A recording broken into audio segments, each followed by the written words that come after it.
Ya, jika kemudian DKI Jakarta sudah tidak menyandang daerah khusus ibu kota dan berganti menjadi daerah khusus Jakarta dan telah disahkan oleh DPR melalui UU DKJ. Lalu bagaimana nasib Jakarta setelah tidak menjadi ibu kota negara? Apa saja yang akan berubah dan bagaimana tata kelolanya untuk wilayah aglomerasi Jabodetabek Jur? Untuk membahasnya lebih lanjut kami telah terhubung dengan pakar otonomi daerah Jo Hermansyah Johan. Prof. Jo, selamat siang. Selamat siang Aldi ya.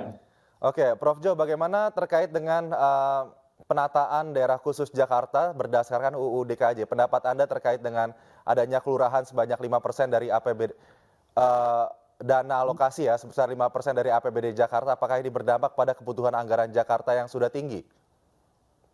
Oh ya, itu saya kira sangat bermanfaat ya bagi kepentingan-kepentingan eh, masyarakat di kelurahan. Jadi dana itu bisa semacam dana desa. Kalau di desa, sekarang kan desa dapat dana tuh 1 miliar, mungkin mau naik 2 miliar ya, tapi kelurahan nggak dapat. Nah, jadi di Undang-Undang DKJ dibuat penegasan kelurahan diberi dana kelurahan, malah dikasih pagunya tadi ya 5%-an itu. Nah, jadi saya akan bermanfaat bagi masyarakat kelurahan bila mereka memerlukan kepentingan-kepentingan untuk sosial kemasyarakatannya. Jadi ini hal yang sangat maju nih. Di daerah-daerah lain kelurahannya nggak dapat dana dari APBD. Oke, Prof, terkait dengan selanjutnya aglomerasi Jabodetabek Jur, begitu tata kelola Jakarta lewat skema aglomerasi Jakarta, Bogor, Depok, Tangerang, Bekasi, dan juga Cianjur. Kira-kira bagaimana kemudian kewenangan dari wilayah aglomerasi tersebut dengan ada DKJ di dalamnya? Ya, jadi guna Dewan Kawasan Aglomerasi itu sebetulnya untuk membantu Provinsi Jakarta dalam melaksanakan sinkronisasi pembangunan dengan daerah-daerah sekitarnya. Jabodetabek Jur, ya, itu ada 5 kota, 4 kabupaten, dan 1 provinsi Jakarta. Plus juga sinkronisasi dengan program dan kegiatan kementerian lembaga di kawasan aglomerasi yang terkait dengan kepentingan-kepentingan Jakarta. Dalam hal apa saja, program-program dan kegiatan seperti terkait penanggulangan banjir, ya, soal sampah, lingkungan hidup, transportasi, tata ruang, dan lain-lain, Aldi ya. Jadi ini selama ini kan bentuknya cuma pakai badan kerjasama pembangunan daerah, yaitu 3 provinsi dan kabupaten kota terkait, tapi tidak melibatkan pusat. Dan lalu juga selama ini BKSP itu dipimpin oleh masing-masing gubernur, nah, bergantian. Nah, kalau ini kan formatnya beda.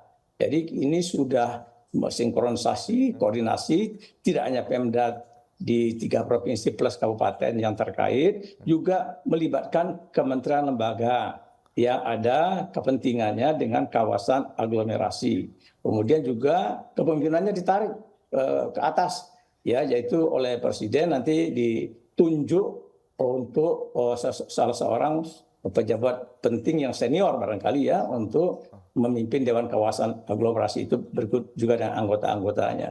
Jadi ini untuk membuat sinkronisasi yang selama ini sulit dicapai dalam perencanaan pembangunan, tata ruang, ya, itu akan bisa dipecahkan, ya, walaupun tetap tergantung pada kepemimpinan yang akan ditunjuk oleh Presiden nanti, siapa nih yang bakal jadi ketuanya.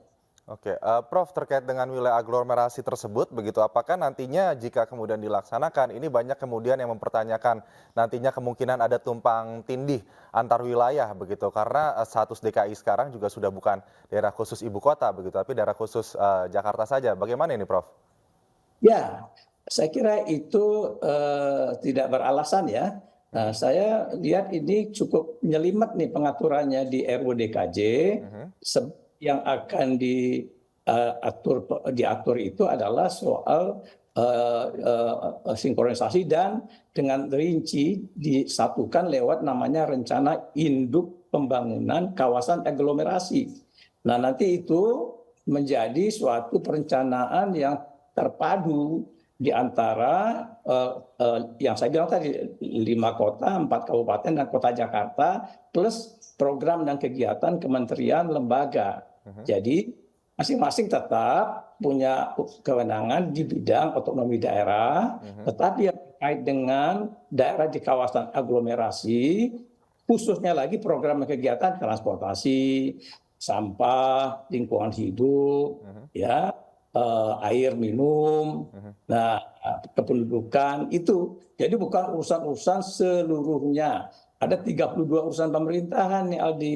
Jadi itu tetap mengikuti pola Undang-Undang Pemda nomor 23 tahun 2014. Jadi ini suatu hal yang terkait dengan kawasan aglomerasi saja, yang Mhm. yakin saya itu tidak akan ada tumpang tindih.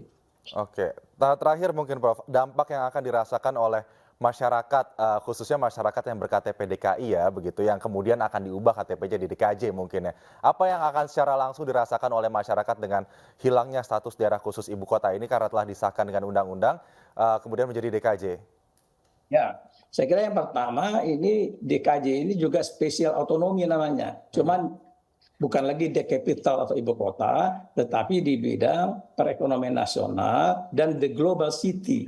Nah, jadi manfaatnya antara lain kalau dia menjadi pusat perekonomian nasional, itu masyarakat di Jakarta ini akan banyak lapangan pekerjaan, ya. Dan kemudian sebagai kota global, maka Jakarta ini nanti akan dikembangkan untuk setara dengan kota-kota global lain di dunia. mhm. Ya, itu seperti Tokyo, New York, ya, Sydney.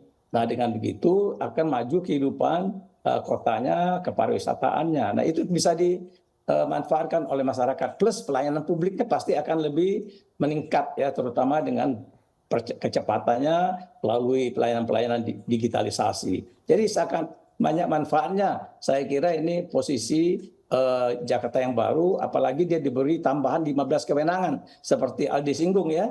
Nah, daerah-daerah lain di Indonesia nggak dapat tuh tambahan kayak gitu. Mhm. Pemerintahan itu soal kewenangan. Kalau kewenangannya banyak, dia bisa berbuat lebih banyak untuk rakyat di daerahnya.